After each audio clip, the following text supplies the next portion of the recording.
பழைய உடன்படிக்கையில் இருந்த தேவனுடைய ஜனங்களுடைய வாழ்க்கைக்கும் புதிய உடன்படிக்கையிலே இருக்கிற தேவனுடைய ஜனங்களுடைய வாழ்க்கைக்கும் வித்தியாசம் உண்டு.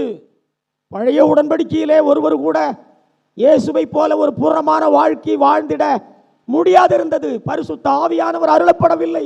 பிரமாணம் பூரணமான வாழ்க்கைக்கு அவர்களை நடத்த வல்லமையற்றதாக இருந்தது.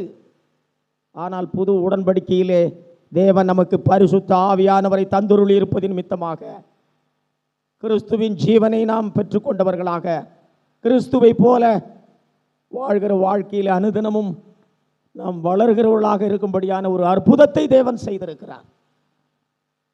தண்ணீர் திராட்சரசம் மாறினது எத்தனை அற்புதமானதோ அதுபோல பாவியாகி என்னை இயேசுவை போல வாழ செய்வது அத்தனை அற்புதமானது. இதற்கு மனிதனுடைய முயற்சியோ மனிதனுடைய பலனோ தேவையில்லை.